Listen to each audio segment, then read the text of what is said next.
So now the Arabs are stuck getting the Caliph. Sophronius comes out of the gates weeks later to meet the Caliph because he sees the Caliph's army arrive. And as he's approaching, he sees a man leading a camel at the front of the army. So for the record, the rich Arabs, the Arabs who were good soldiers, didn't usually ride camels. They usually rode horses, Arabians. And for those of you who don't know, Arabians are fast and agile, and they have crazy personality.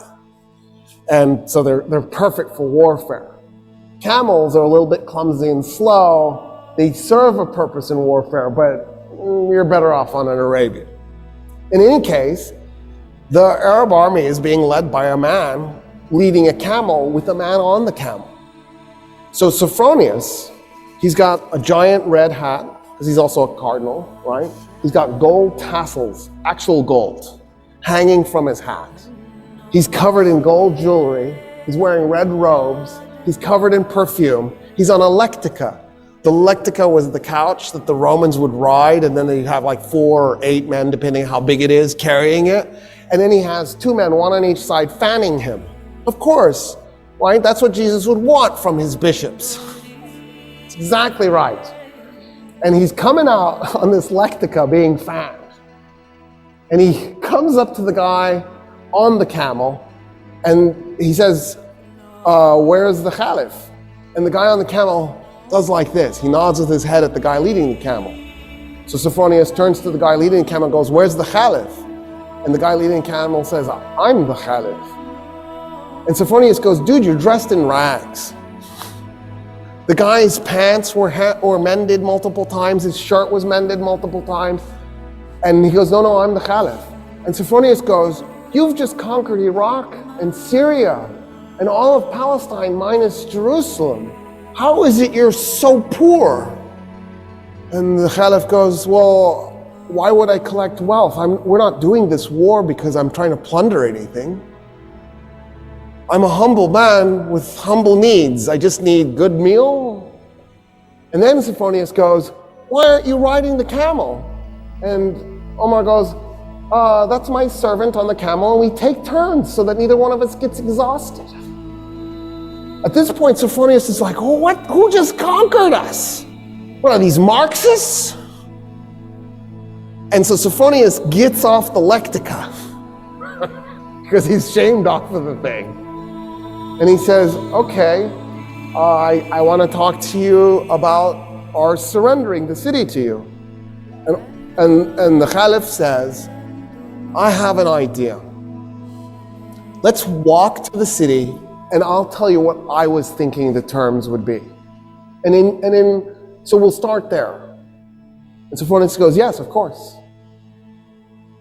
And as they're walking, Omar Ibn Al-Khatab says, why don't we do this? All Roman politicians leave Jerusalem. You just go, if you're a politician. So if you're a top bureaucrat, an officer, and you can take anything you can carry. So you can take gold, as long as you can carry. And Sophronius goes, okay, that's reasonable. That's actually more than reasonable. I just assumed you'd enslave them and take their gold. I don't see how anybody would be mad about that. And then what else? And the Caliph goes, oh no, I was thinking that's it. We don't do anything else. And Sophronius goes, wait a minute, I am really confused. So when us Romans capture a city, we enslave a segment, we plunder the city, probably a little bit too much raping too. We might even burn some of it, just for grins and giggles. And then we declare it to be ours. What about that? And Omar Ibn Al-Khatab goes, no, we're not going to do any of that. No plundering, no raping, no enslaving. We don't do that stuff. And then Sophronius goes, oh, but you're going to seize property in the city. And the Caliph goes, no, we're not going to take anybody's property. We're going to leave the city exactly like it is. The only thing I want to do is eject the Roman politicians. with whatever they can carry. And Sophronius goes, there's nothing to negotiate. Yeah, we surrender the city this instant. I don't understand, actually. They walk into the city. Khalid is one of the men following. Amr ibn al-As. All these guys, they're on foot. If they've got their horses with them, they're leading their horses by the reins, right? Because the leadership is on foot. There's no way they're going to ride in. They're walking. And this is a holy city to them. Because Jesus is holy to them. Because the Jews were holy to them. And so they see this as a holy city. Sophronius goes, tell me about your religion as they're walking through the streets. And so Omar Ibn Al-Khatab starts telling him about Islam. Sophronius goes, it just sounds like a variation of Christianity. I feel like our religions are shockingly similar. And Omar Ibn Al-Khattab goes, yeah, because they are. I mean, we thought we were doing Judaism 3.0. It never occurred to us that we were going to be received as being so different. And he goes, okay, since you've given us such amazing surrender terms, my alarm is going off and I can't turn it off. And it's so embarrassing. It's telling me to put my kids to bed. I should have remembered to turn it off, but it didn't occur to me. He says, you've given us such amazing surrender terms, and because I feel such kinship with your religion, will you do me an honor?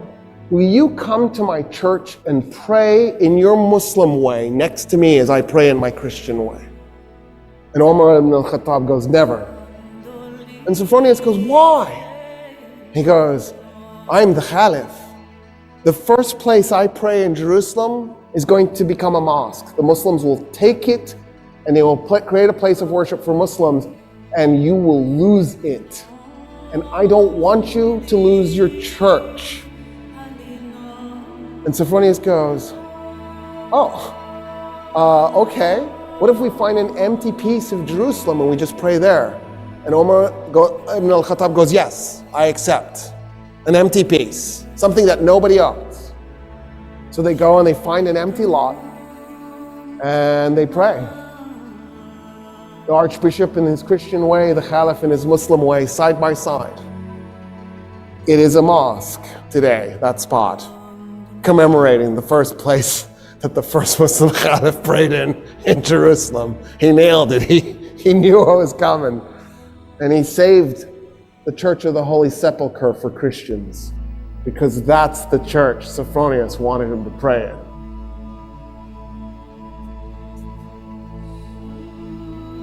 At that point, the Caliph says, I want to see the Temple Mount.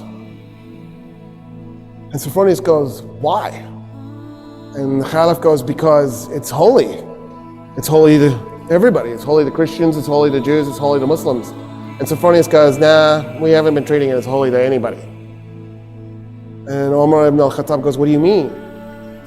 And so Sophronius says, so after we tore down the second temple of Solomon, when we conquered Palestine, we turned the Temple Mount into a garbage dump to punish the Jews. And the Caliph goes, what do you mean? And Sophronius goes, yeah, there's like 500 years of refuse on that thing. It's just a garbage dump. And he goes, show me. They walk up to the Temple Mount, and the Caliph can't believe what he's looking at. He falls on his knees and he begins clearing the garbage by his hands. His army sees their leader on his knees clearing garbage, and they run up and they start clearing the garbage themselves. And they clear the garbage off the Temple Mount. The Caliph goes, okay, I want to meet some of the Jews living in Jerusalem. And Sophronius goes, there are no Jews in Jerusalem. And the Caliph goes, what do you mean there's no Jews in Jerusalem? The city is holy to the Jews. How could there be no Jews? And he says, well, us Christians, we pretty much murder them every chance we get. We really hate Jews. In fact, in the war we just did against the Persians, the Jews sided with the Persians.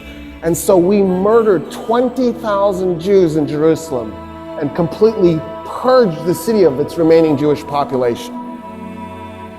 And Omar Ibn Al-Khatab goes, no, this is wrong. You can't do this.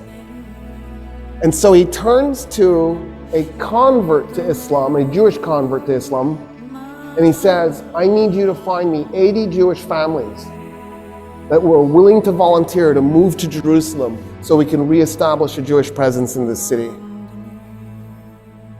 And that's how the Muslims conquered Jerusalem. And that's the stuff that's left out of your history books. Isn't that crazy? Because isn't that an amazing story? After Jerusalem, Omar turns to Khalid and goes, I know you fought at Yarmouk, and I know you impersonated me. I really hate you.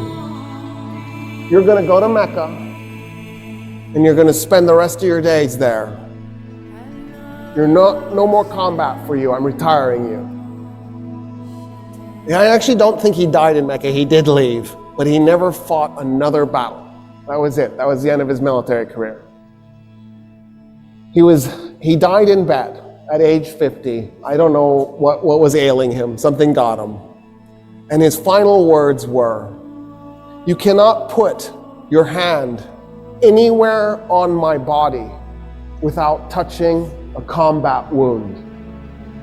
I am covered in scars. It was my dream that God would let me die as a man on the field of battle. Here I am in a bed, dying like a cow. And that's where I'm going to end the story.